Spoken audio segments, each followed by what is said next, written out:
Morning everyone, and a very warm welcome to the 7th meeting of the Education and Skills Committee in 2021. Can I please remind everyone to turn mobile phones and other devices to silent for the duration of the meeting. We have received apologies this morning from George Adam MSP, and we are joined today by Gil Patterson, who's substituting for Mr Adam. We have also received apologies from Mr Greer, although he may join us later in the proceedings this morning. If we move to our first agenda item, which is to decide whether to take agenda items 3 and 4 in private, do any members object? If they could put an R in the chat if they do so. I don't see any indication of objections, so that we can take agenda items 3 and 4 in private. Our next agenda item is on the Disabled Children and Young People's Transition to Adulthood Scotland Bill, where we will hear from those who have written the bill. And can I welcome to the meeting this morning Joanne Lamont, MSP, Bill Scott, Senior Policy Advisor of Inclusion Scotland, Robert McGeechy, Policy and Engagement Manager of Camphill Scotland. Can I highlight to members that due to broadband issues, Ms Lamont will be participating in audio only today. Ms Lamont, I will come to you for questions first, but Mr Scott and Mr McGeechy can also answer if they have anything to add, and invite Ms Lamont to make an opening statement to the committee. Thank you very much, Convener, and I'm very grateful to the committee for giving me the opportunity to discuss with you my member's bill, and my only regret is I'm not able to be with you in person in order to have that discussion, but these are the times that we're living in. My member's bill, as you've said, the Disabled Children and Young People Transitions to Adult Scotland Bill, and I'm grateful for your attention today, and I'm grateful for the support from Robert McGeechy of Bill Scott from Inclusion Scotland in developing this proposal that we present today. I'm conscious of the pressures on your time, but I would urge the committee, if at all possible, to proceed with a full consideration of this piece of proposed legislation, and in particular to hear the voices of disabled young people and their families who have been the driving force behind this proposal. This bill emerges from the direct experience of young disabled people and their families. It seeks to address the huge disadvantage disabled young people face as they move into adulthood, and it presents a challenge and an opportunity. A challenge to listen directly to those who know how they are currently being failed, and an opportunity to put in place legislation that allows them to be treated fairly. At government level, creating a transition strategy kept under review, a government minister with responsibility to ensure that this is not put to one side, and an obligation on local authorities to give each disabled young person a transitions plan as they move into adulthood. Support for this bill is very high.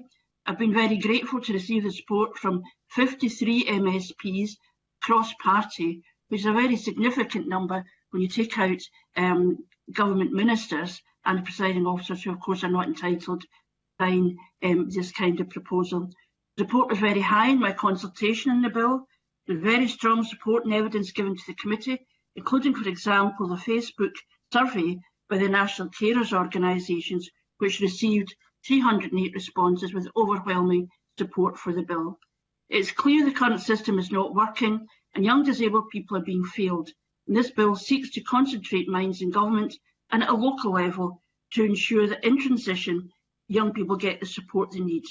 It creates responsibility at government level to give transitions for disabled young people as much attention to achieve their potential as adults as young people without disabilities. The extent to which the young disabled people are not supported is clear.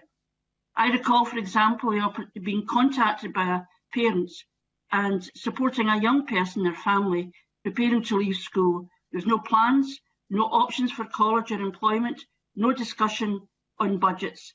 And when being asked why no one was coordinating planning, I was advised that social work caseloads were very heavy and could not be expected to be a priority. Disabled young people deserve more than a shrug of the shoulders. If we are serious about the rights of young disabled people, their move to adulthood cannot be left to chance. And this is evidenced in the contribution from the Commissioner for Children and Young People, who is supporting this proposal. There are already limits on those entitled to a child support plan, and yet even of those who are entitled to a children's support plan, which brings transition with it, only 1% of those entitled to that plan secure one. In late 2019, the Scottish youth unemployment figure was 9%, but for disabled young people between the ages of 16 and 24, just 37% were in work. 6 months after leaving school, young disabled people were twice as likely not to be in employment, education or training than their non-disabled peers. By 9 months, it's 3 times more likely. We also know that young people with additional support needs are 6 times more likely to leave school without qualifications. And do we imagine that this will improve in the face of the horrific consequences of the pandemic? Without proper planning and preparation for and support with transition, all too many disabled young people will live with the long-term consequences of being denied the right to achieve their potential. Clearly, I'm sure the committee recognises this is unjust and unacceptable, but also unwise, denying as it does the contribution these young people could make to our economy and to our communities. It is literally a false economy. Poor transition planning leads to lifelong consequences. In conclusion, this is a matter of equality and justice. More of the same, a plan looking at good practice, etc., will leave young people and their families abandoned. The bill provides rights and identifies responsibilities. It ensures that this is not some kind of bonus, but a real commitment.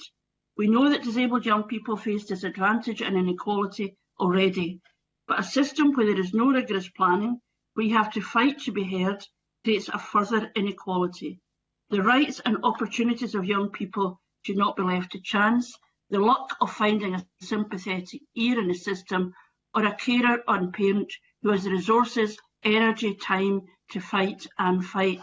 And in conclusion, I just want to quote from a number of parents who I think make the case for change more powerfully than I could.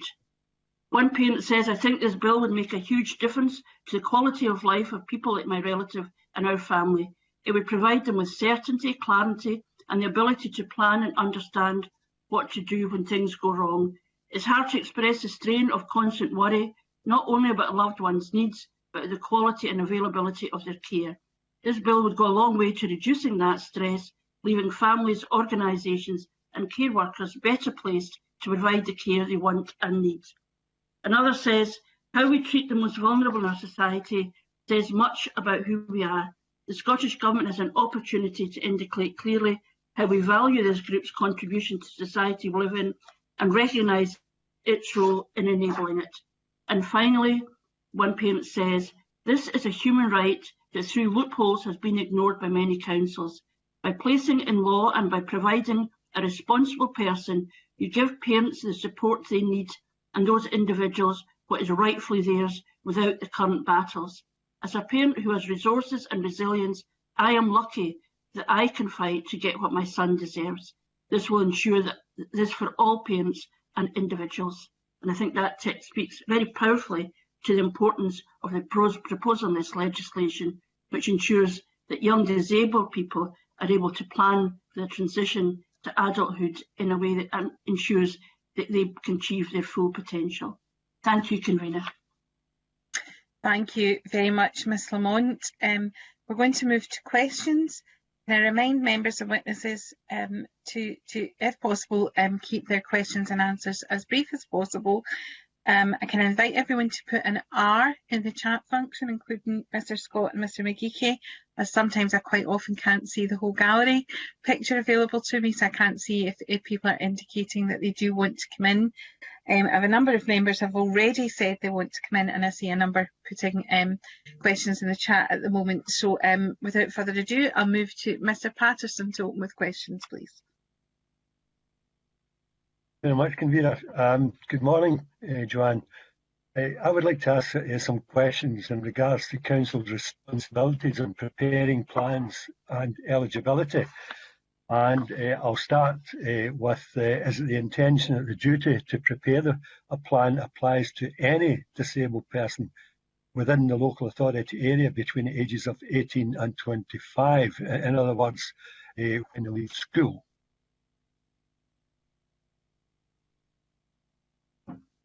Yes. Lamont? Yeah. Yeah, this would be, I mean, if a disabled young person does not want that support, that would be for them to decide. But this is simply about thinking about a young person who is at the stage where they're leaving school in order to secure an employment opportunity, an educational opportunity, to get secure housing, to think about the things that they need to be an active citizen. That's what the transition plan would involve. Yes. Yeah, and I know what you say that it will be up to the child or the families to decide whether they want a transition plan. Yes. Is that correct? Okay. I was just going to say that in the current situation is that families desperately want support and they're not.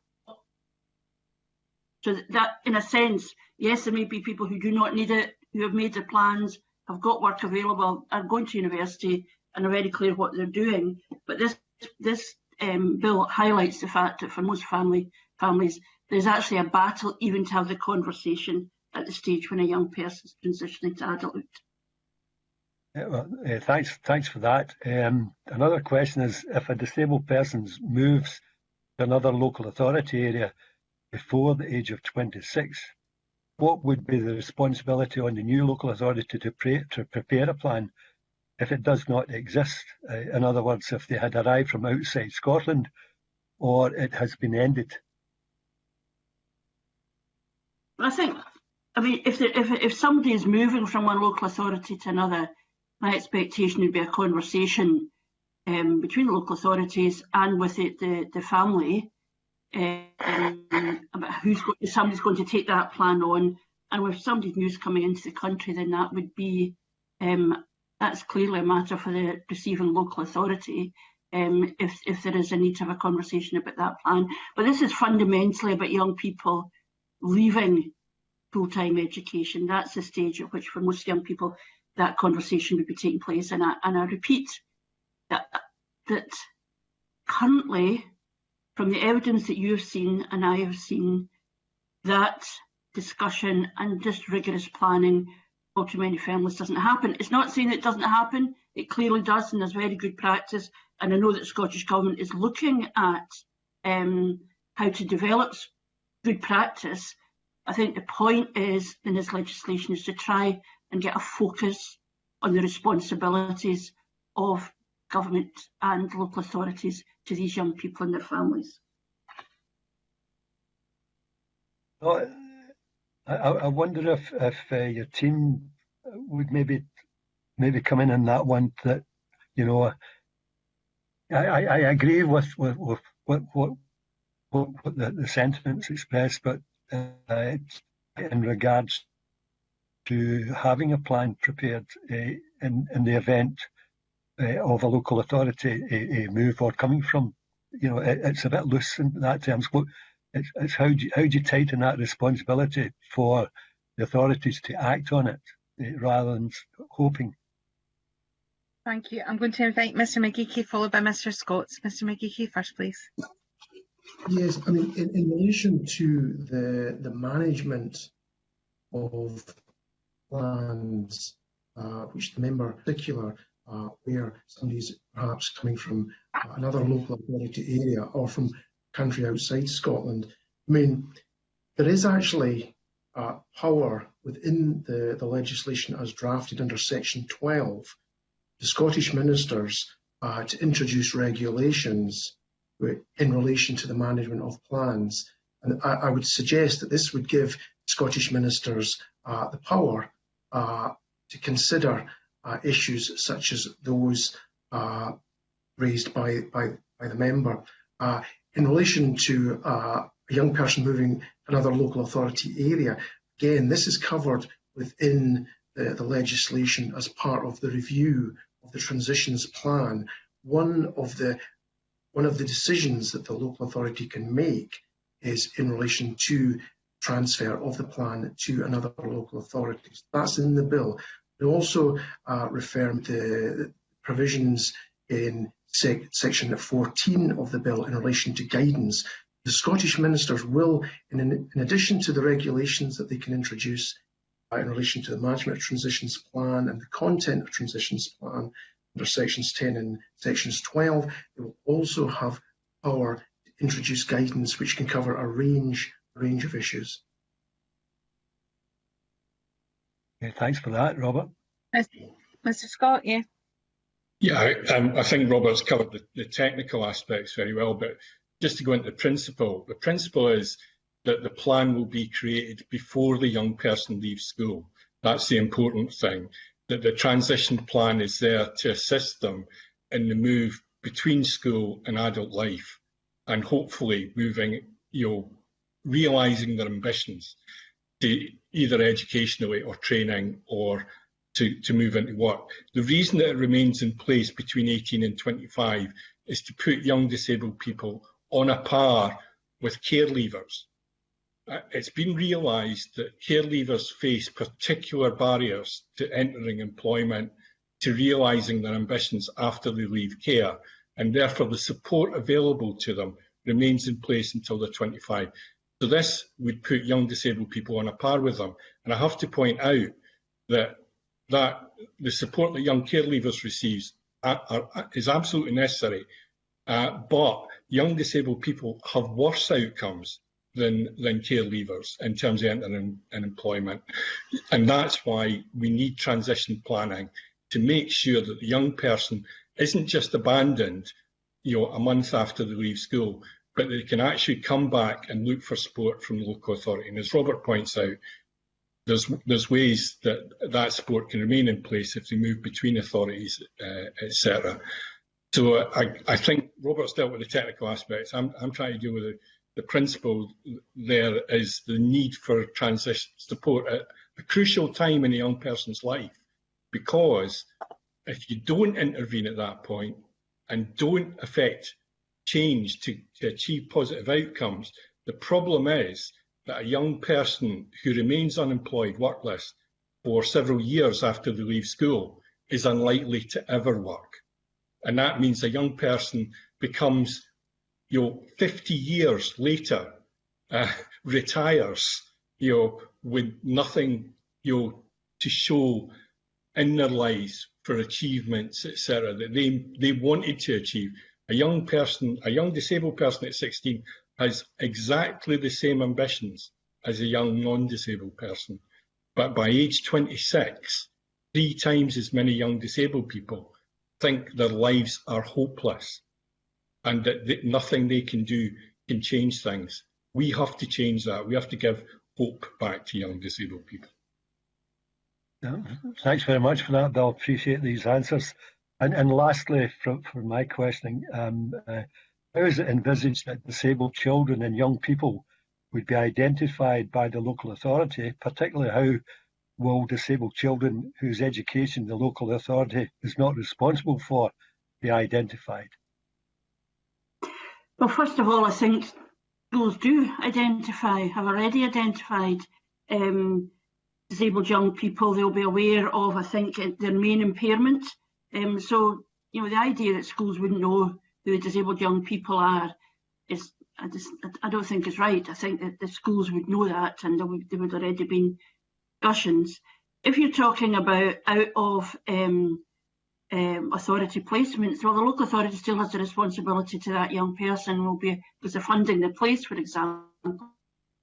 So they will be aware of them. So I think that if we're saying the system does not identify disabled young people, then we have got a problem. I think what this bill wants to address is the fact we do know that they're disabled young people in mainstream education and in other forms of education. But the question is, how do we support them? We already know they're there, but what do we do to ensure that they have a smooth transition into adulthood? And that's what the big gap that's been identified by families in the system. The issue is not that they're invisible, but perhaps it is true that their rights or their need for a process of transition is less visible than it should be in the system. Thank you, thanks Ms. for that, Lamont. Joanne. I think Mr. Scott, Mr. Scott, Mr. McGeechy won't want to come back in on that too, Mr. Patterson. So bring in Mr. Scott first.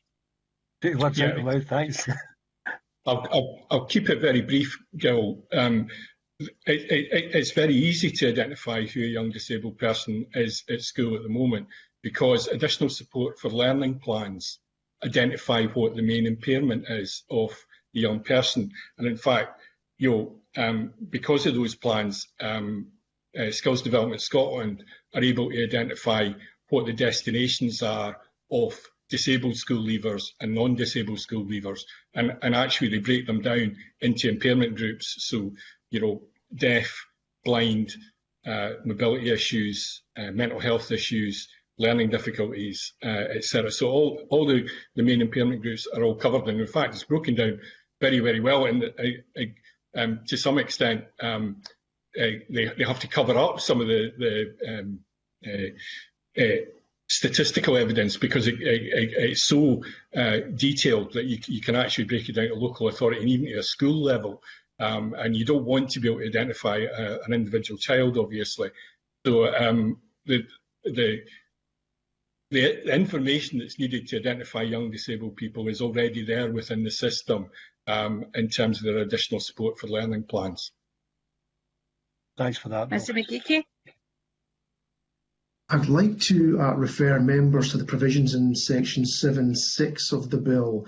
This states that a local authority must take action to raise awareness of its duties to prepare and implement a transitions plan for each child and young person with a disability within the local authority area, so of all disabled children and young people within the local authority area have a transitions plan. So in addition to the points that Bill's made, the local authority does have an active duty to raise awareness amongst young people and their families about the existence of transitions plans and their rights. And in addition, the Scottish ministers under section 16.2f of the bill have a duty under the annual report provisions to include details in the annual report of the actions that local authorities have taken to raise awareness of the existence of transitions plans and the rights of disabled children and young people and their families to these plans. Thanks for that, Robert. Thank you, Mr. Convener, maybe later, I've had a good kick at the ball. Maybe I could come in if we've got time on another point, if you don't mind, but I'll let you know. But thanks for that, much appreciated. Yeah, I will try, Mr. Patterson. I was just going to say, as you can imagine, we've got a huge interest today from members, and I do have every single member of the committee on the list at the moment. That being said, if people do want to come in on a particular question area, if they could put an R in the chat as normal, and I'm going to move to questions from Mr. Green. Thank you, Convener, and good morning, everyone. Can I just, first of all, thank Ms Lamont for bringing this forward. I think it's a really important issue. And I think, being honest, this is my first term in the Parliament, and it's not something that I was live to until I had some casework come in my own local authority areas in the West Coast.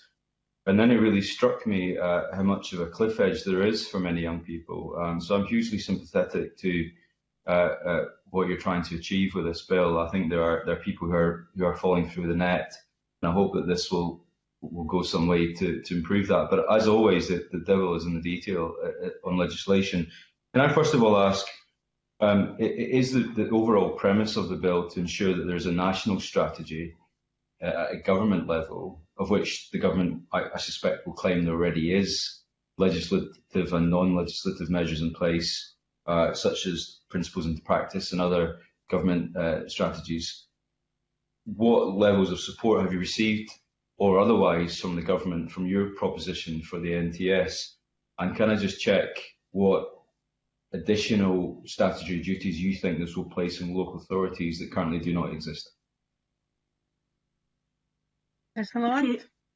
Thank you very much, and thank you for your positive comments. I mean, you talk about a cliff edge. The phrase that's used by one person giving evidence was that it was an abyss that they were falling into, and I think that has to be what concentrates their mind. I would say that any anxieties around the detail in the legislation, I am more than open to looking at that.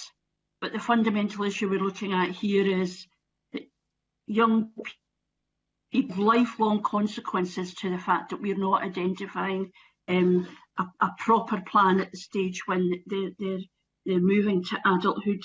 The government has said they don't want legislative proposals. They have said that they're working on these principles in practice, and I know that there are serious people doing good work in this field. But the gap between looking at good practice and the direct experience of families is very, very wide. And therefore, there's a very simple thing. You're right, that this is saying this is not something it would be good to do, something it would be good to improve. This is saying at a national level there's going to be a focus on this, because the consequence of not having a focus and an obligation and a right for young people is, as I've said, lifetime, and a consequence that is cost for our communities, and the loss of their contribution, the contribution that young people, disabled young people, can make is being denied us. So that has to be the centre. So of course the government is saying, you know, there are other things here. My argument is that what families tell us, that is not enough, and they want as much of a focus on this as we do. Think of the time and energy and conversations we've had about the importance of young people leaving school, being able to sit the right exams, access the right places in education, the right employment opportunities. And yet, you know, young disabled people in all of that are, by the time it's 9 months, I think I said 6 times, less likely to be in education, training, so on. So we know that, and I think everybody recognises that. And my argument is that therefore is not sufficient. The obligation that's been put on local authorities is to ensure that any disabled young person has a plan, and it's a plan that addresses not just their education, but what are the other needs, what are the social care needs that they have that would ensure them being able to access employment, education, or whatever it might be, or to access a degree of independent living. So it's that looking at the young person in the round, and that what currently, as I've said in my own example, was, well, yes, you know, it would be good to have that conversation, but look at all of these other things we're having to do. So it's perhaps saying that the obligation on local authorities is to focus as much on the importance of transition for young people, not at a single point with young people, disabled young people, as they would others. I don't know if Robert or Bill want to come in some of the actual technical obligations that are on the local authority. Yeah, I think certainly Robert wants to come in. I think Bill too. Thank you. So I'll bring Robert in first. Thanks, convener. I mean, Mr. Mundell referred to existing policy and legislation and gaps. I mean, it's just to say that it had been suggested. I mean, to say at the outset, in terms of the members' consultation, and also in terms of the stage 1 evidence, it has been suggested that a transitions plan could be made available under the Education Additional Support for Learning legislation. I mean, this, however, would fail to ensure that all disabled children and young people actually are able to access transitions planning. In this respect, under the ASL legislation, a young person will only be able to access the transitions planning if they've got a coordinated support plan in place. Now, unfortunately, although many young people with disabilities are eligible, meet the eligibility criteria for a CSP, the reality which Joanne referred to earlier in her evidence, that less than 1% all young people actually receive a CSP. So I think to suggest that could somehow open up transitions planning, I don't think that that's a fair reflection of the situation. It's also been suggested that transitions planning through the additional support legislation, limited as it would be because of the lack of CSPs, this focuses on education, so it doesn't actually capture the other areas in a young person's life which are going to be important in relation to their transition to adulthood. And thinking of things like social care, health and employment support, things that all of these things which are going to be which will be required in this transition to adulthood. It's also been suggested, well, there's the 2017 ASL guidance covers this. Well, unfortunately, the guidance is more honoured in the breach. It's also been suggested by some of the respondents to the consultation and in stage 1 evidence that somehow route to transitions planning could be found through Part 5 of the Children and Young People Act 2014. Well, Cabinet Secretary for Education and Skills, Mr. Swinney, he announced in September 2019 Part 5 of the Children and Young People Act is to be repealed. So that route would not be available either. I think it's also been suggested by some of the respondents that developing practice and guidance is the way forward. I first came across the transitions issue about 15 years ago when I was at Action for Children, where colleagues in the disability services said that one of the key issues was a transition to adulthood for young people, and the lack of support going forward into their adult lives, negative impact. I think if we go down best practice and guidance, if we go down that route as opposed to a statutory solution, I think we're probably going to be discussing this issue in another 15 years. Thank you. Perhaps before Bill comes in, if I wrap my next question into it, and then that way you can perhaps respond to both, and that'll maybe save some time rather than do the round. Yeah. And following on from that, thank you. I guess my concern is that what we're often quite culpable of is lumping local authorities with additional responsibilities without properly backing them up with resource.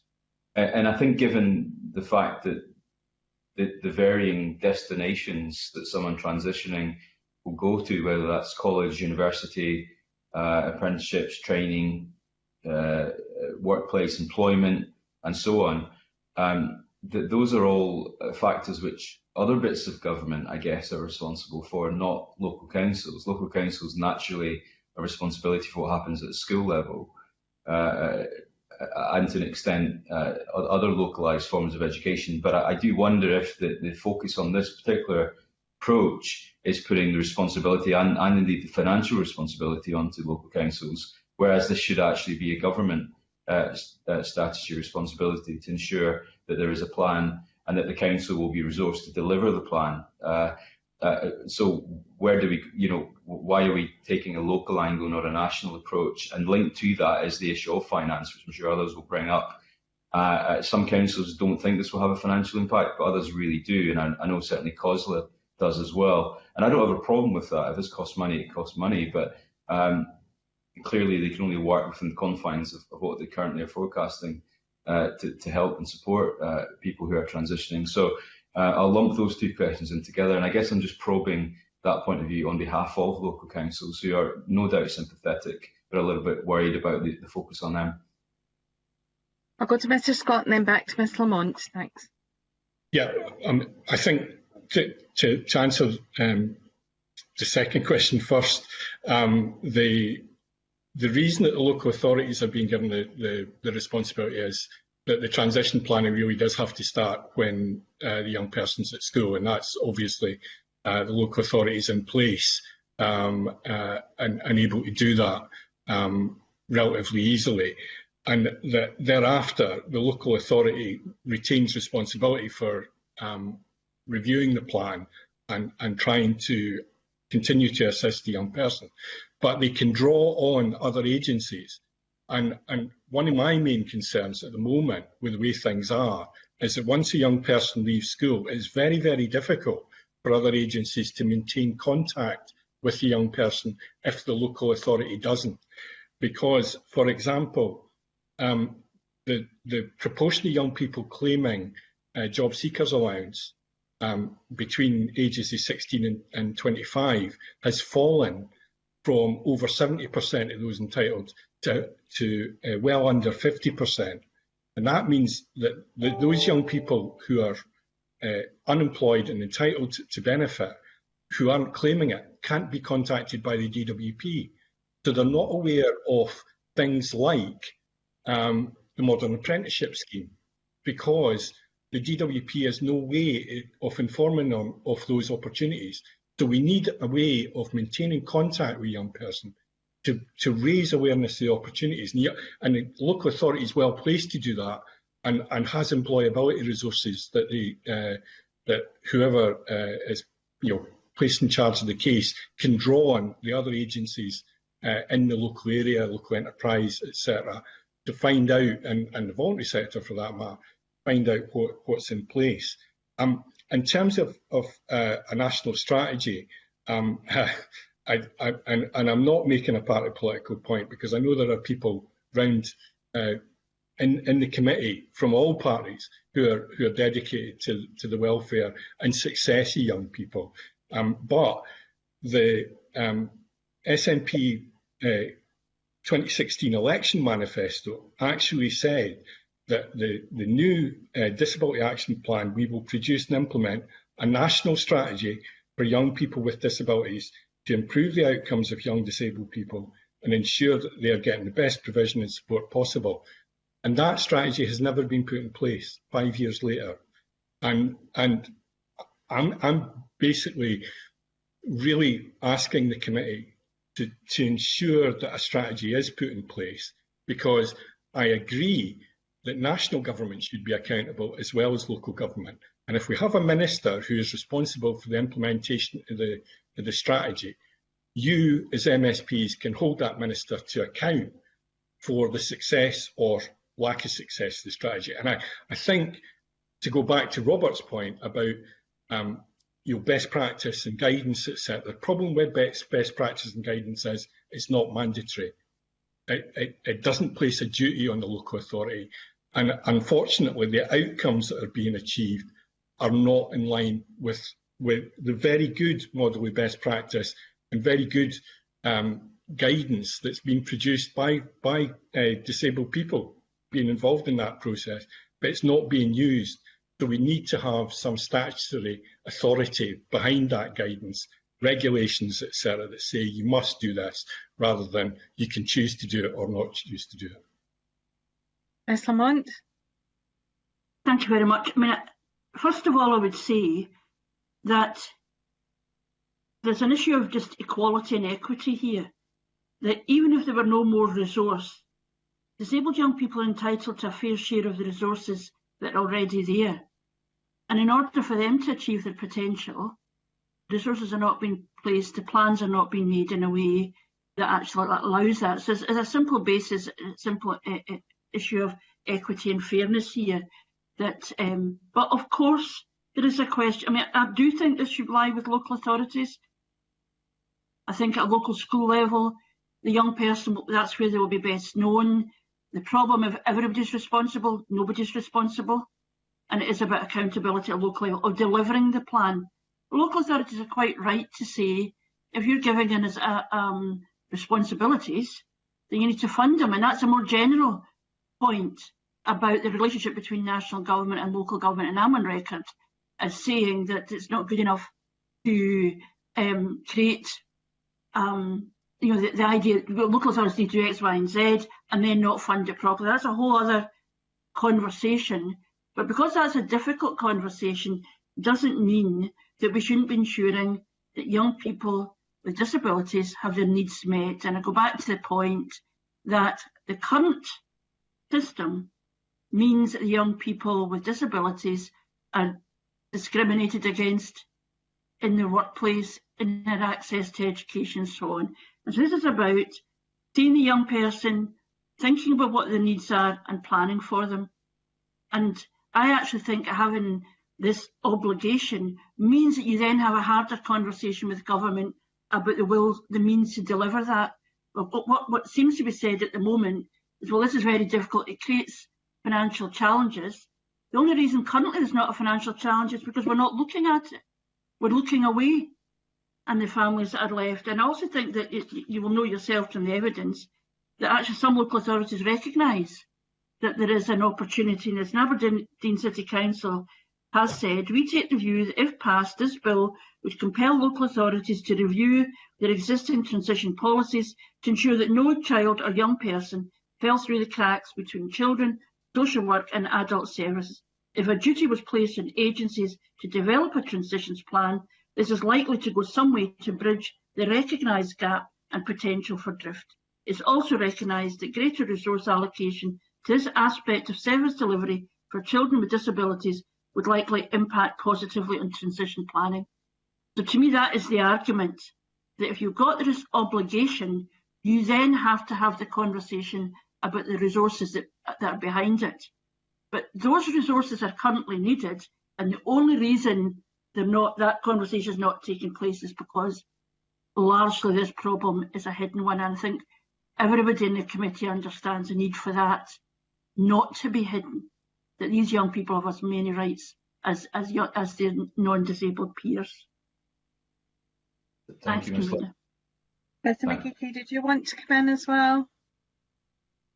There was just one brief point to add to the point made by Bill about the National Transition Strategy and the sort of parliamentary accountability. It's just to say that within the strategy, the Scottish Government would have to outline the actions which it will take to meet the aims and objections of the National Transition Strategy. And in terms of the parliamentary accountability, the Scottish ministers would have to provide a statement about the strategy, which would give MSPs a chance to hold government to account. There would also be the annual report, which one aspect of which would be to report on progress made in relation to the National Transitions Strategy, also in relation to the implementation of the transitions plan. Thank you. Mr. Green, did you have any more questions? I'll be honest, I've got lots, but I think we have lots of members, and I know we haven't got a lot of time. So I just want to thank the witnesses for the evidence, and to say to Ms. Lamont, you're absolutely right. I guess you know the people are falling through the net, and I appreciate you're trying to plug that. But we are moving into the period where there'll be a new government of sort in May, and we can only hope that whoever is in government, perhaps we might not need legislation to achieve this. If there is a strategy, then it should be implemented. So I'm hugely sympathetic to your ambition here. So thank you. Okay, bring in Mr. Gray to be followed by Mr. Johnson. Thanks. Thanks very much. My question, I think it's been to a degree answered, but I want to ask it quite bluntly. Oh, Mr. Gray, we're having problems with your sound. Sorry. Could you maybe start again? Is that better now? Can you hear me now? Yes, it is. Thanks. I think John Lamont has answered my question already in a way, but I want to ask it quite bluntly and hope to get a very direct answer. She talked about the broad support for the bill, and indeed in the call for evidence that the committee put out, we got a lot of support from the bill from disabled young people themselves, from their families, and from organisations such as Inclusion Scotland who work with disabled young people. And they all supported the bill. The notable exceptions were COSLA and ADES. So there is discontinuity here in terms of support for the bill between those who are looking for support and those who are tasked with providing it. COSLA and ADES who say the bill's not necessary, there's enough legislation in place already, and there are better ways of doing this. And I just wonder if Ms. Lamont would say, why does she think that is? Thank you. First of all, to say that the support is overwhelming, and it is coming from direct experience of families. So we have to listen to that. These are people who have been through the system. These are people who've been dealing with local authorities. These are people who've been, and I talked in my opening contribution about the inequality faced by disabled young people. But there's a double inequality if you live in a family where the parents or carers don't have the energy, don't have the resource, don't have the resilience and the stamina to keep fighting. And they're fighting for the rights of their young people, and that can't be right. So we have to listen to that. Secondly, I would emphasise again that our own colleagues in the Scottish Parliament, by a majority of those who could support, who are able to support a proposal, have supported it. And I think that is hugely significant. And I guess that, and I think the case has been made by Robert and others about criticisms of using other legislation, but of course, as has been already identified, that's actually wrong, because the additional support for learning legislation only deals with education, but we're talking about a more holistic approach. My assumption is that COSLA and ADES are looking at this and they're saying we are not resourced to deliver this. Well, if we're not resourced to deliver on the needs of young disabled people to transition from childhood to adulthood, with the lifelong consequences for them and their communities, and the denial of their contribution to our society, then that is something that needs to be addressed. I can understand if you're in a system and you're going to have to deliver this and you haven't got the resource, you're going to be reluctant. But the question then is not to say, well, we better not do this. The question is, how do we properly resource it? And that's a challenge for government. And I would hope that COSLA and ADES, rather than explaining how difficult it is, I would rather that they recognise that there is a failure currently, and this proposal is a standalone piece of legislation which says the process of transition should be rigorous and should ensure the rights of young people. I think that nobody's denying that that is true, and I think that therefore it would be helpful for COSLA to challenge government to ensure that they can fulfil their duties to young people with disabilities, because all the figures tell us at the moment we are failing them. Thanks. Can I bring in Miss? Thank you. Can we bring in Mr McGeechy, followed by Mr Scott? Yes, I mean, I think I would refer back to the evidence received from parents. I think one piece of evidence I'd like to highlight is from Kate Monaghan and other parents who are part of the Because We Matter network. Kate says, and I'm quoting here, within our family support and advocacy group, every single one of our families, without exception, had to fight in a stressful, prolonged and tenacious manner in order to secure education and care provision for our children and young people with additional support needs. Many have had to undertake legal processes, which is really concerning to hear. I think I would go further in relation to what Joanne said, and I think I would suggest, given the weight of evidence from parents and families and young people, given the overwhelming support analysis of the bill, support in relation to an analysis of the stage 1 evidence actually stands at total of 81.7%. I would suggest that what COSLA need to do is they need to give a commitment, apart from the fact that they should actually provide alternative costings, because Joanne did ask others to provide alternative costings, and COSLA, while finding fault with our costings, made no attempt to provide its own costings, which is disappointing. I would suggest that COSLA should give a commitment that it will hold an open meeting with disabled children and young people and their families, so that they can get a sense of the concerns that they have, and which I would suggest will fully underpin the conclusion of the National Carers Organisation's Facebook survey that the system is failing many children and young people, which is not acceptable. Mr Scott?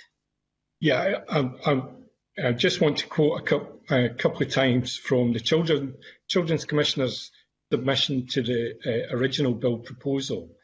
And the Children's Commissioner's evidence said, in terms of the Additional Support for Learning Act, which COSLA have quoted as saying the legislation's in place, they point out it relates solely to education, does not address the social care, employment support or health support required to ensure that disabled children and young people transition to adulthood in a way which enables them to fully realise the rights contained in the UN Convention on the Rights of People with Disability. And as a result, as the bill proposal identifies, disabled young people do not currently have a clearly defined right in domestic law to ongoing multidisciplinary transition planning and support once they leave school, resulting in a failure to realise the human rights of many disabled children. I do think it's a resources issue, Ian. I believe that's where COSLA's objections lie, and I think it's one that has to be addressed. What we've tried to do is identify the cost of implementing the bill. I don't deny that more resources need to be put in place to support young disabled people.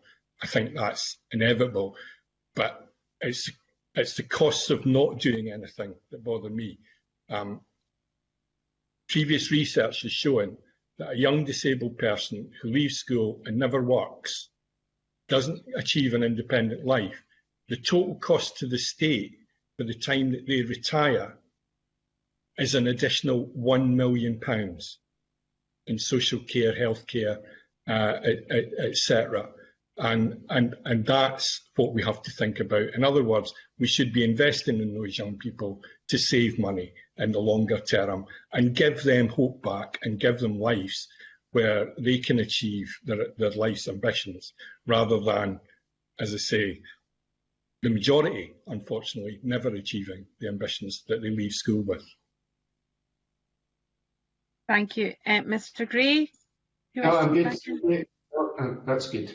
Thanks. Thank you. Thank you. Mr. Johnson to be followed by Ms. Mackay. Thank you very much, Convener. Just remind the committee of my register of interest in the fact that I was one of the people that signed the bill proposal, and can I just say that it's great to have Joanne back at committee. Some of this has already been covered, but I would just like to actually delve a little bit more into kind of the current statutory provisions and how this compares, and indeed what the implications are. You know, in particular, looking at the bill as constituted and reflecting on the discussion, I mean, to what extent is will the transition plan in effect be the continuation of the logic of coordinated support plans? And given that, and this has already been highlighted on, the fact that actually we are seeing, it's not just that there's a small number of those now in place, 1% was the number that's been quoted, but actually it's a declining number despite the fact that the number of children with additional support needs is increasing. I would just be interested in Joanne Lamont's reflections on how this sits with coordinated support plans and the degree to which that those figures around coordinated support plans undermines or would hinder these proposals, and to what extent actually these proposals might redress that. Ms. Lamont? Thank you. Yeah, thank you. I mean, I think the issue of planning, there's been a lot of discussion around planning. I think the idea of a children's support plan, even when it was being introduced, there was a recognition that it was actually excluding a lot of young people who might have significant needs, but they didn't meet the criteria. So I think people were already concerned about that. I think we now have to be concerned that a process that was supposed to support planning for a child through their education into adulthood is only being accessed by 1% of the children who are entitled to it, when we've already said that that itself is a narrower group. That's a fundamental problem. And my concern is that you don't have a plan, because if you have a plan, you have an expectation. And therefore, if you don't give people a plan, you don't have any expectation. And I think this is about, sadly, about people having to manage resources. So there's a bigger question here about the extent to which we as a society are willing to make real what is theoretical, which is that children need to have a plan and they need to be supported. So I think it opens up that much broader, maybe deeper question about how serious we are about ensuring that young people with additional support needs are actually being supported. It is that if you don't ask the question, you don't have to deal with the answer. And I think that in part this is exposing that. And I would like, my commitment to this is around making real the language we use more generally. Yes, of course, we want to support everybody. We want to make sure they can access the supports they need. We want to understand them as individuals. Every child matters, but not putting in place a process that makes that real. And I would like to think that part of this is about confronting the gap between what theoretically is supposed to happen and the reality. And you can see in the evidence what the reality is. So I would want the process to be a rigorous one. The reason we want a national strategy is because it says this matters, and it's not a statement of opinion, it is a strategy, and then coming out of the strategy there has to be practical measures to deliver on it. And that, you know, if you put government time and energy into it, then you then have to look at what are the conversations around the budgets, what are the discussions that then mean that local authorities can deliver on that. And that it brings us back to that our responsibilities, that only any policy is only as good as its delivery. So we pass law and then we don't look to see whether that actually is then addressing the gaps and so on. So I think you're absolutely right to link it to the intention of children's support plans and what sits behind that in terms of multi-agency work and so on. But it does expose the fact that that's not currently happening, and this bill seeks to try and bring these two things together, to bring statements and aspiration into the process of distributing resources to meet needs for these disabled young people who, as I've already identified, and everybody knows, fall way behind. And it doesn't have to be that way. It doesn't have to be that way, and I think that's the challenge I think that this bill presents. Ms. Vinkike? Just adding to what Joanna said, the bill will ensure that there's a specific, express statutory focus on transition planning and on the young person's entitlement to a transitions plan.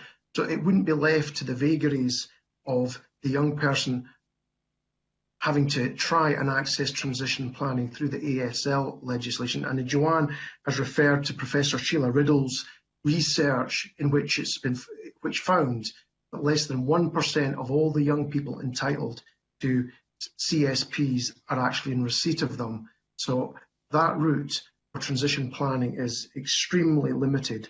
I think also in relation to the transitions plan, contents are addressed in section 10 of the bill, and the fact that as part of the annual report, the Scottish ministers would have to confirm what progress has been made in relation to transitions plans and how many transitions plans have been put in place by local authorities. I would suggest that these are significant improvements on the current system and are necessary to ensure that young people do have a right to transition planning, which will help them to make the most of their lives. Thank you. Mr. Johnson, are you finished? Yeah, can I ask a follow-up question? I mean, I think it's impossible to look at this bill without reflecting on what the Morgan review and report came up with. And I think two of the things which you have stuck with me was just the insight that so many young people and their families have to fight for the support that is provided, that it's incredibly difficult to navigate the system with different terminology, different processes, and gatekeeping being prevalent within the system, and that finally that there's very little outside of coordinated support plans, which obviously have statutory status, that there's very little ability to get accountability and redress when things go wrong when it comes to support for learning. with those insights in mind, how do we ensure that we have, the clarity and the ability to hold authorities to account for delivering transition plans? And indeed, are there any other insights that Joanne Lamont or our other panellists have, reflecting on the Morgan Review and how these proposals may either reinforce the insights from those, or indeed, if there's any kind of developments that could be made in light of what Morgan found? Ms Lamont? Thank you very much. I think the point you make about fighting, this is language that you hear all the time from families with a young person who's disabled. They've had to fight, they've had to struggle, they've had to battle, they have to make a nuisance out of themselves, and very often people will, as soon as you kind of make a nuisance out of yourself, you become, in some circumstances, you're the troublemaker, you're the problem because you're causing difficulties. That cannot be right. Just at a basic level of fairness, that you already have the challenge of your disability, but in order to access the things that allow you to achieve your potential, you have to fight far, far harder than your non-disabled peers. So that's just simply unacceptable. And we know from the evidence, is it not a few folks saying this? This is the lived experience of families. And if you're in family circumstances where it is more difficult for you to fight, you're then doubly disadvantaged. So the most vulnerable, with the most pressures on the family, are least likely to access resource. And in what universe do we think resource distribution should be defined by your capacity to fight for it? And I think that is what is behind this legislation, that there is something that puts a pressure on the local authority, not simply to react to the person who comes to them and says, I want this to happen, but they have a plan. They know who the disabled young people are, they know what the expectation is on them. So you don't get the response that I got when I raised the issue, in particular of a constituent as I described to you. Well, what do you expect us to do? Look at our caseloads. Look at our caseloads, rather than the system saying we need to plan for the needs of these young people and we will do it in a rigorous way. And I think that none of us want our children's lives to be determined by happenstance, there is lots of really, really good work and very serious people working on this, but you take the pressure off the individual worker and you say, this is the plan. And this is the way we're going to resource the plan. And if there's a gap in resources, this is the conversation we're going to have with government. So it is about rigour, and it is about, I actually think, challenging government, because the luxury at government level is you can talk about aspiration, and perhaps the reason COSLA is more nervous is because they then have to deliver on that. But if the obligation is there, they have something that they begin to the conversation and discussion with government.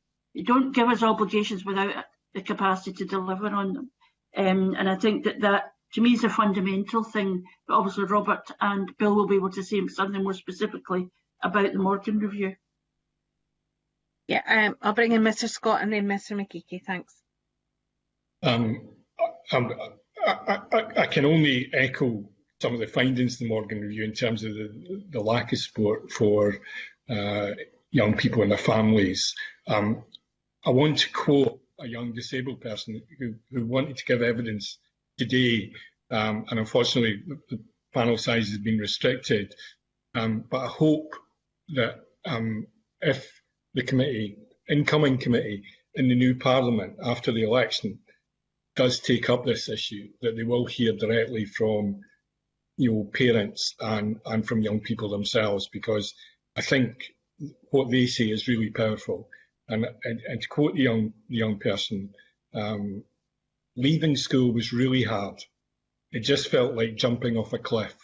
Everything just stopped in terms of support, and I have really struggled to find employment. I've had a lot of interviews, but then the inevitable rejections. I never felt I was supported to make any kind of plan for my future.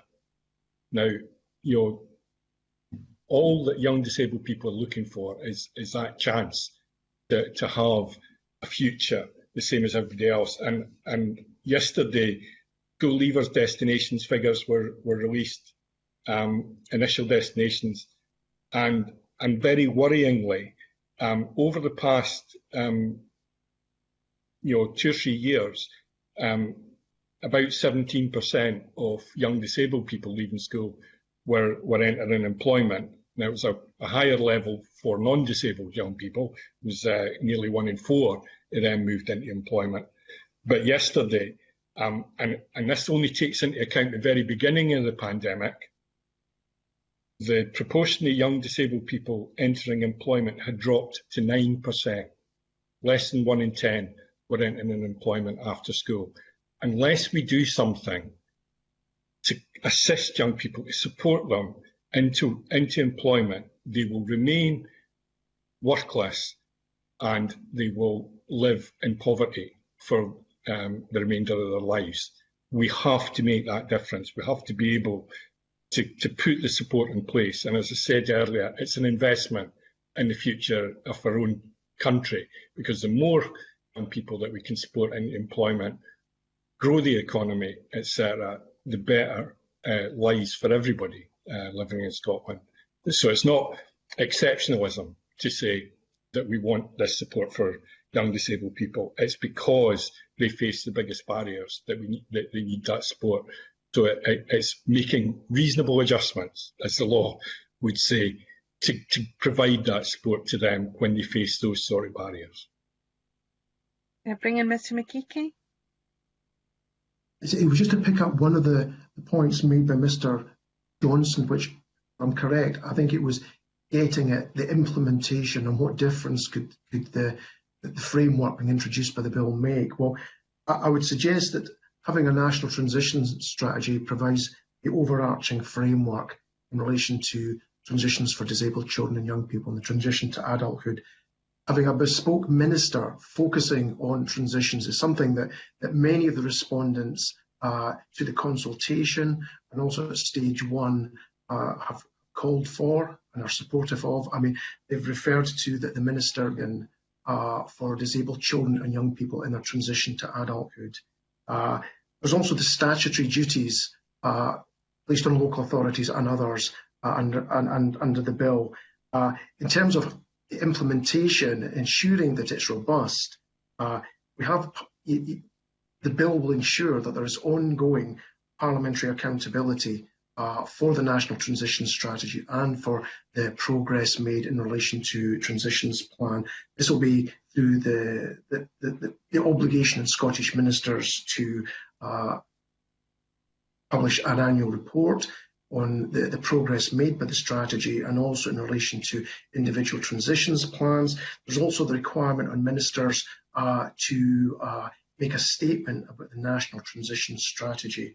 I think the other point I would make is that Scottish ministers in relation to the implementation will also have power to issue directions to local authorities and others under section 15 of the bill. So I would suggest that this framework is best equipped to ensure the implementation of the legislation will be robust. I still have 4 members wishing to come in, and we're running very tight for time, I'm afraid, this morning.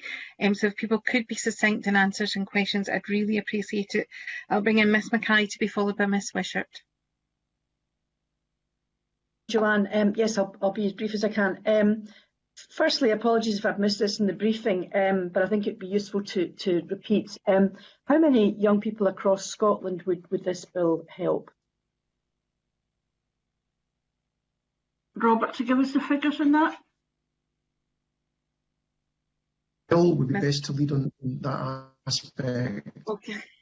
Mr. Scott. And of course, I've not got them to hand. They were in the briefing. I think it's around 5,000, but I will check for you, Rona. No, that's fine. No, it's just good to. Not at all. It's good to have that figure. That's absolutely fine. It's a considerable amount. Yeah. Yeah. Thank you. If I could just ask one other brief question to Joanne, it's about the single point of contact. I'm just wondering how that would work when there are, I mean, I fully understand the need for that for families, but how would that work where there are several services involved? And I guess that goes back to the multi-agency working. And if the could just be clarification that sort of implementation scrutiny would be done annually. Did I pick that up correctly? Would be reviewed. You talked about a single point of assessment. I mean, I think this is the challenge of multi-agency working. And some of the provisions, I know there's been a suggestion that the legislation is already there, but of course, very often that legislation identifies only education. The challenge is to get people to come together, and I think that I would hope this legislation encourages that, because it means that the families are not having to fight with all sorts of different groups, but there is a responsibility of one person to have responsibility for that, and I think that is the challenge. And also I think that it is true that transition is not just a single event, and actually when you think about young people generally, when they move from school, they may go to college, they may drop out, they may try work, it doesn't work, because they don't then just simply be left. And I think there's this issue that for young disabled people that should be over the longer period as well. But again, I think maybe Robert would be able to address the processing question better than I would. Yeah, I'm going to bring in, I think Ms McGeechy had indicated you wanted to come in. Ms McGeechy, please. I know Mr Gibson has said that the figure is 4,000 in the briefing, just for clarification. Thanks, Convener. Thank you. Yes, I mean, the figures are outlined in the policy memorandum. Apologies for mentioning that earlier. In relation to the review of transitions plans, this process is addressed in section 12 of the bill, which is the management of the transitions plan, which contains provisions relating to the duty on the local authority to keep the plan under ongoing review. And just to say that the National Transition Strategy will be reviewed every 3 years. Okay, that's helpful. Thank you very much. Thanks, Convener. That's me. Thank you. I'll bring in Ms Wishart to be followed by Mr Neil. Thanks, Convener. Ms Lamont's already referenced families having to fight always for their disabled young person, and I mean, I can relate to that in terms of what I've heard from constituents, that they've had to always fight, and they parents become exhausted, constantly having to fight for their young people. And as Bill Scott has said, this is about investing for the long term. Can I ask about options that are available for disabled young people leaving school? Are there enough good quality options available now? And I think probably, I think Bill Scott would be able to say more on that. But I think that the challenge is that if you don't even have the conversation with a young person and their family about what the options are, then you're not even at first base about actually what the options are. And of course, young disabled people have a range of needs. So for some, it's simply identifying what measures need to be put in place in order to them to access an education place. Is it about transport? Is it about social care needs? And I go back to the example of my constituent who did not even have a conversation about their budget that they might need in adulthood. So I think that, you know, you're absolutely right to identify, are there enough places in the system that are alert to the needs of disabled people to access the options that they may have available. But it's also about, not, if you don't have the conversation, you don't then, even where there are options, the young people are not aware of them. But I think Bill would be able to maybe say a bit more about the experience of families in that one. Mr Scott? Yeah, the truth is that there are too few options at the moment, but there are a number of positive destinations that young people could go to, and I'm thinking as well in the future, the youth guarantee. You know, that's going to be there to guarantee every young person employment, training, or educational opportunities that they want. Now, The problem with that is, that, going back to the point I made earlier, is if you lose contact with a young person, how do you make them aware of those opportunities? So, we need to have a system in place whereby young people can maintain, and their families can maintain, the contact with the agencies that can provide those opportunities to them. And local authorities actually do a pretty good job of getting a lot of people into employability opportunities and employment opportunities. And I go back to the modern apprenticeship scheme. It came as a shock, I think, to Parliament to find out that less than 1% of all modern apprenticeships were going to young disabled people. And once that was brought to light, action was taken at a governmental level within Skills Development Scotland and with providers to address that. And now we see the rate of modern apprenticeships going to young disabled people being around 9%. So government action can make a real difference to the proportion of young disabled people who actually achieve positive destinations. And that's why the Transitions Bill is so important, because to be aware of those positive options, we need a system in place to be able to give young people those opportunities once they've left school, not just as they leave school, but afterwards. Because unfortunately, almost half of all young disabled people leaving school go on to further education in college, but 2 years later, when they're 19 or so, 18, 19, they leave college with barely any improvement in their qualifications than when they left school. So although it looks like a positive destination, it doesn't always turn out to be for many young disabled people. And I think, again, we could address that and make sure that they're actually getting relevant qualifications that would be useful if they were trying to move on into employment, rather than just using it as a daycare centre to take care of young learning disabled people, etc., who haven't got anywhere else to go. And that's why it's important that it goes up to the age of 25. Yeah. Thank you, Convener. That's my questions. Thank you. Thank you. I'm going to go to Mr. Neal to be followed by Mr. Mandel. Thank you very much indeed, Convener. And can I say to Joanne Lamont, I'm very supportive of what she's trying to do with this bill. And I think it's a necessary support for young people. Can I just say, I'm old enough to remember when the first Minister for Disabled was appointed by Harold Wilson in 1974, Alf Morris, and the very act of appointing a dedicated Minister for the Disabled turbocharged Whitehall at that time to do much more for disabled people. Still nothing like enough, but nevertheless it turbocharged it. And I hope that rather than just wait for this bill, that the newly elected First Minister in May will appoint a dedicated Minister for the Disabled and hopefully make sure legislation like this goes through. But the substance of my question is this. My worry about this is, even if this legislation is passed, like the legislation on coordinated support plans, it will be ignored. As we know, only about 1% of those kids entitled to a coordinated support plan, which is, if you like, the beginning of a transition plan, is actually carried out, even though it's a statutory entitlement.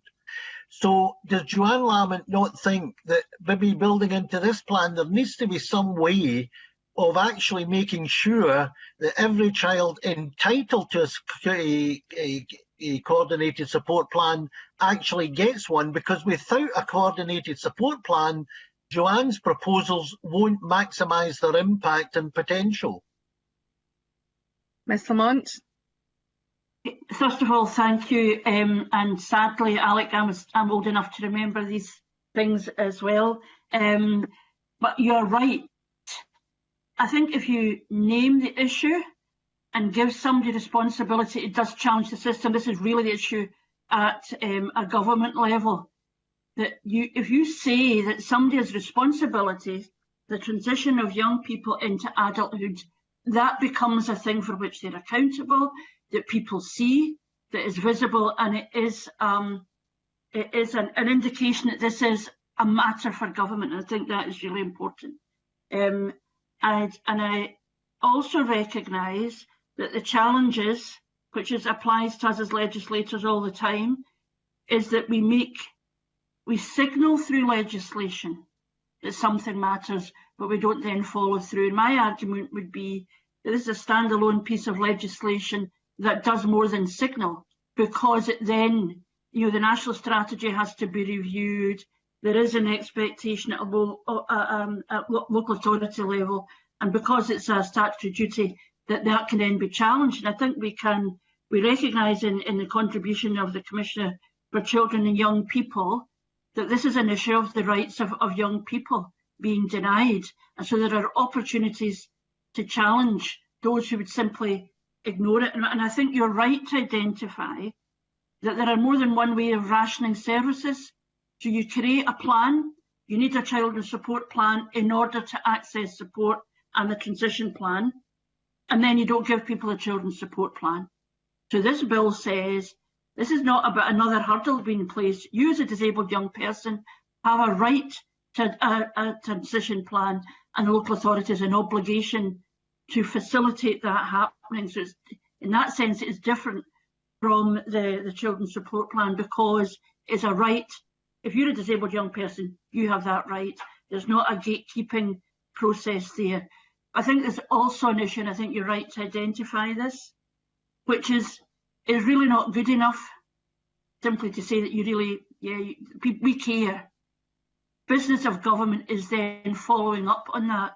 I do hope that in the Parliament that neither you nor I will be a member of, Alec, that commitment to recognising what the evidence that came from this small bit of legislation from families about their experience and the experience of young disabled people will be seen as a central bit of government.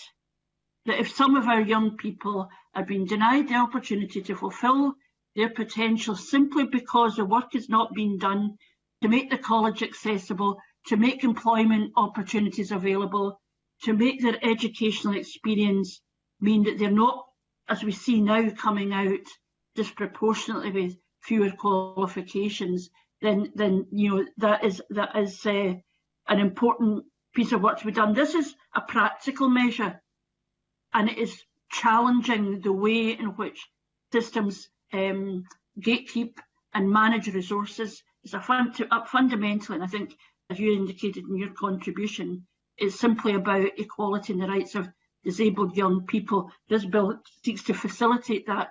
On its own, it won't do it, but it's an important part of the process. And I don't know whether my colleagues want to say something more specifically about the issues that have been flagged up.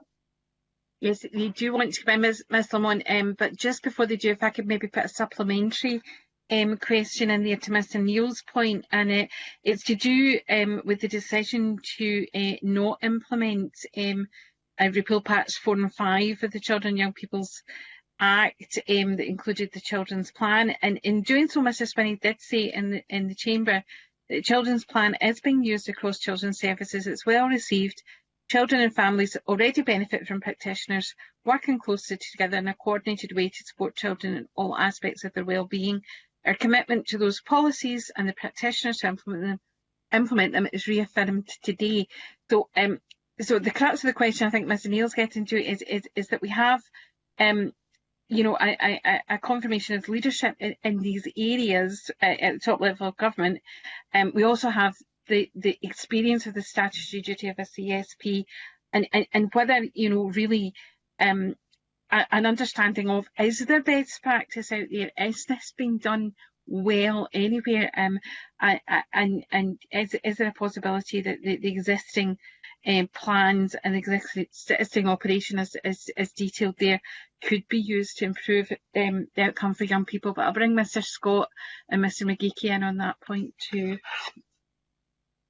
I was going to reply to Alec Neil's point. I well remember when Mr Neil was Cabinet Secretary, working with him on the failure of local authorities to address the housing needs, the accessible housing needs of disabled people. And I was very grateful to him as Cabinet Secretary that he issued a direction to local authorities that if their local housing plans did not include identification of the accessible housing needs of disabled people and how they would address those needs, then he wouldn't be accepting them. and that led to a change in practice. And I point back to the bill. There is a power within the bill for ministers to issue directions to local authorities. So there is a way for ministers to hold local authorities to account if they fail to implement the rights and duties that the bill entails. I would also say that I'm absolutely sure there's good practice going on. I do believe that coordinated support plans make a real difference to young disabled people when they get them. The problem is 99% of those who need them don't get them. So we need to have a system where it is mandatory, a right, absolute right, that every young disabled person who wants a plan gets one. And no way that local authority can fail in its duty to provide such a plan. And this bill does that. And that's where I'd say all the best practice in the world, we need to look at outcomes. And the outcomes at the moment are not improving, they're actually getting worse. And we need to address that and make sure that the outcomes are better. Okay, Mr. McGeechy. Yeah, I mean, just very briefly, Convener, you referred to the Child's Plan, Part 5 of the legislation, where there would be statutory Child's Plan, is being repealed. What Mr. Swinney, I'm assuming, is referring to is the non-statutory Child's Plan, which, because of its nature, is not enforceable. This bill would address the need for statutory transitions plan in a very specific way. Thank you. Mr. Neil, can I come back to you? Yeah, I think the point I wanted to make really, and I think in general what I'm hearing is agreement, is that we do need to look at the coordinated support plan. I mean, I think when it was introduced, we didn't have as high a figure as 30% of pupils' classes being requiring additional support needs. So there's probably a gross underestimate of the resources required. But it seems to me there needs to be a fundamental look at coordinated support plans, because a lot of children said ain't getting them, and if they ain't getting them, it's going to undermine to some extent the plans in this bill, because clearly if you don't have a coordinated support plan, by the time you get to 16, 17, 18, for a lot of kids it's too late. It's too late to plan their transition. Or it reduces their choices. We need the coordinated support plan for these youngsters at a much earlier stage, and then this bill would be a natural continuum of that provision. I think that's the point I want to make, and I think I'm getting universal agreement from the panel, I think, on that point. Okay, I'm sure they'll correct it if that's not the case, Mr. Neil. I'm going to move on to questions for Oliver Mundell, but if Mr. Gibson and Mr. Patterson, you please indicate if they still want to come in, and we'll go to Mr. Mundell. Thank you. Thank you, Convener, and I welcome this bill. I think it addresses a very real problem for many families, and I continue to see this on a regular basis.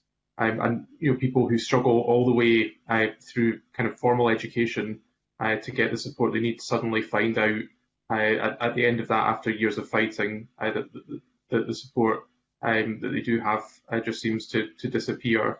And the focus of local authorities is often just getting people sort of off their books or trying to find something to fill the gaps. And I just wonder what provision within the bill there is to make sure that these conversations and plans are meaningful, because again I find in my own local authority often the decisions around transition are dictated by cost, and in a rural authority the services that are available locally, because the authority is always very keen to keep young people within the region, rather than look at facilities and support and services that are available elsewhere in Scotland. So I just wonder what there is within the bill as drafted to make sure that it's not just a conversation where families are told what's happening to them.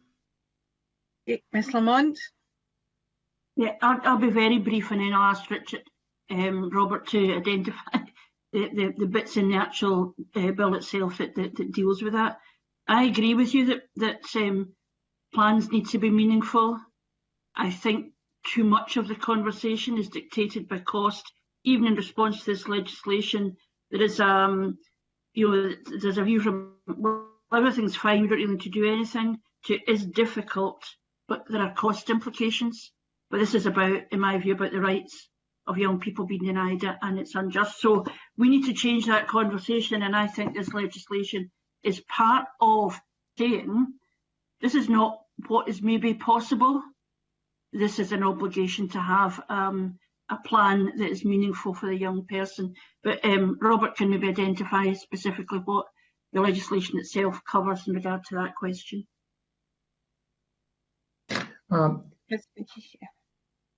Thanks, Convener. Under Section 7, the young person must agree to their transitions plan.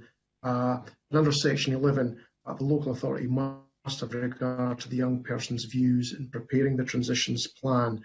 And also in reviewing transitions plan, it must consult the young person under Section 12.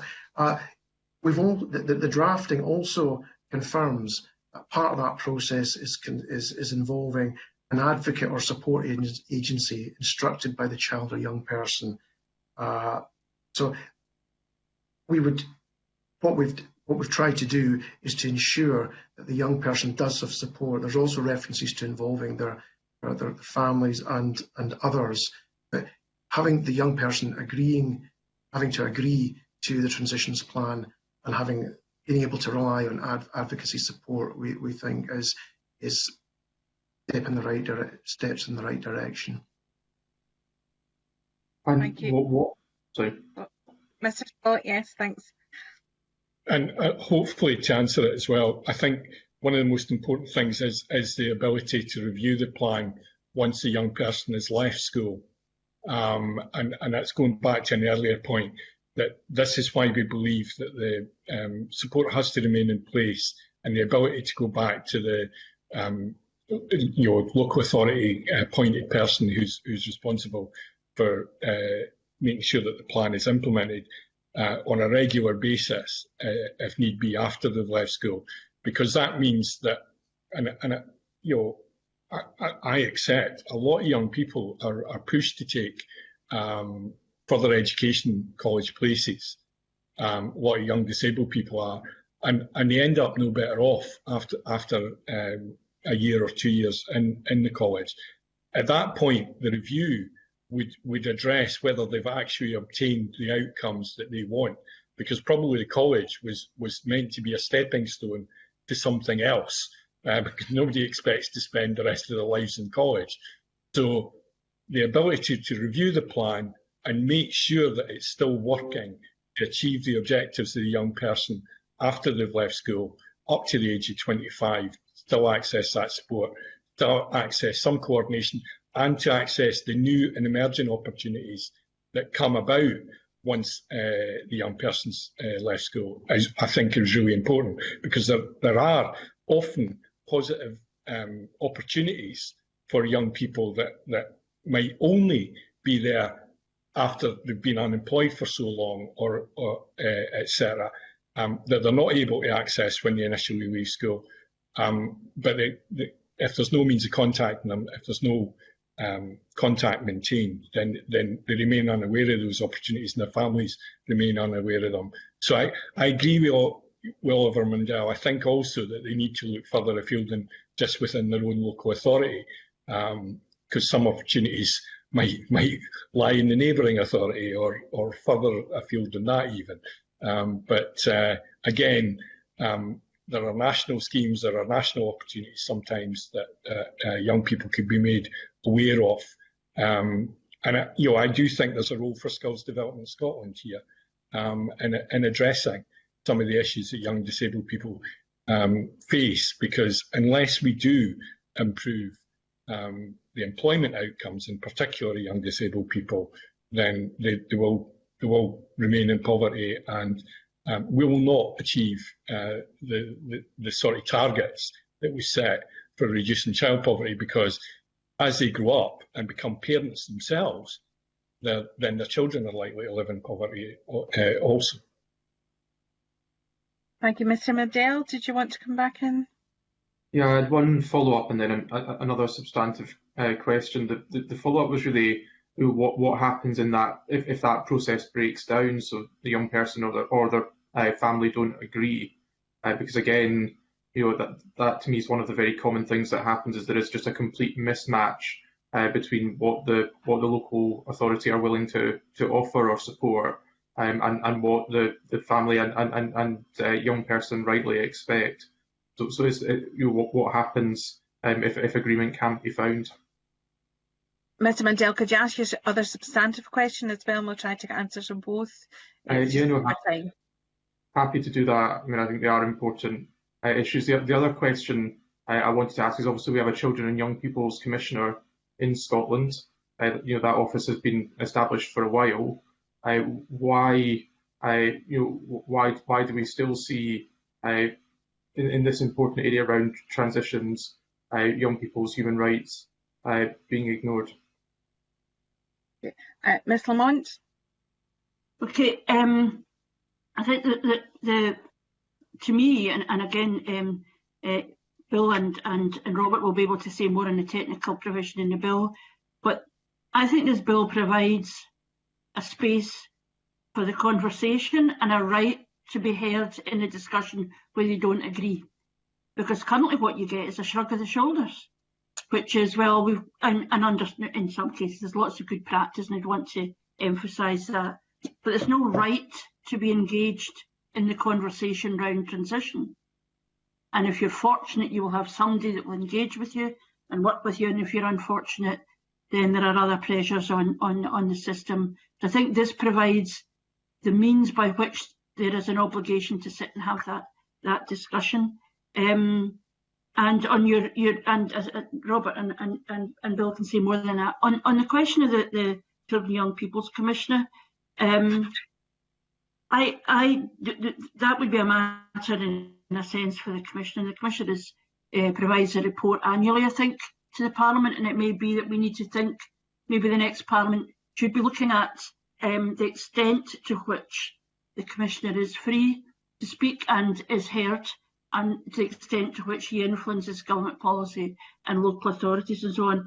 I can only say in this instance that the Commissioner has been very positive, and that he does frame the issue of transitions as a right, human right for young disabled people. I think that, in a sense, kind of is the challenge to those who want to revert to, well, we don't need legislation, and there is a question of cost here.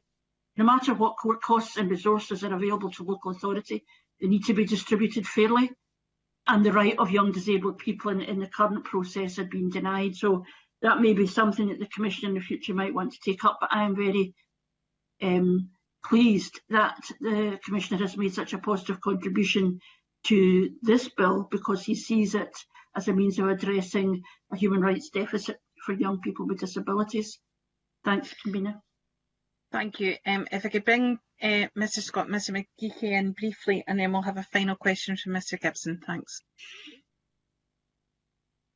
Oh, sorry, I was looking to Robert to answer the technical question myself on this one. Mr. McGeechy? Yes, in relation to the point that Mr. Mundell raises about dispute resolution, under section 13 of the bill, Scottish ministers will, by regulations, will introduce the provisions relating to dispute resolution. We Scottish ministers will want to consult stakeholders about the dispute resolution framework, and on that basis we felt it best to introduce the regulations the dispute resolution framework by regulations. Thank you. Mr. Scott, did you want to come in? No, I'm Okay. fine. Thanks. Final question from Mr. Gibson. Panel. Yeah, it's a very straightforward question really about resources. I mean, looking at the financial memorandum, the costs are estimated of introducing this bill of £783,000. Although there is some dispute over those figures, for example, from COSLA, that represents less than 1% of 1% of local government's budget. It's about 15 pence for every person in Scotland. So the issue about resources is, Joanne Lamont said earlier on that the reason that COSLA and ADES were against it was because of resources. So has there been an indication from ADES and COSLA if these fairly modest resources, if we accept the financial memorandum, were met, that they would indeed support this bill? Ms Lamont? Well, COSLA and ADES have said, they have not said it's about cost. My suspicion is that they're fearful that if you create a system where you're having a conversation about needs and transition planning, we're only dealing with the process. They may be fearful that the process exposes a gap in provision, but that is not what they've said. They have focused on, well, it's already been done. We don't need more legislation, it is more bureaucratic, and I don't accept their argument in that regard. I think there is a gap in the legislation as a stand legislation. It gives focus to needs at that specific stage in people's lives, and it's not bureaucratic, because what can be more frustrating as a family than trying to get help and going round and round and round the system and not getting the help that you need. And I think therefore, so their focus is much on the things are being done anyway. I think the sense of families and young disabled people is, well, whatever has been done is not working, and we need to address this now. And I would repeat the point I think that's been made throughout this, and that is there's an opportunity cost to not doing this in a rigorous way. And that is that we're denying these young people the opportunity to make a contribution, and long-term costs of people being left without being able to work or whatever it might be. So, no, I agree with you. Our proposal in terms of finance is modest. While people have questioned our figures, they have not come back with alternative figures. But the other arguments are made against it, I don't think stand up in face of the scale of the response, which says the current system is not working for young people, has the potential to deny young people their opportunity, and the cost of that to all of us is significant, as Bill Scott has said.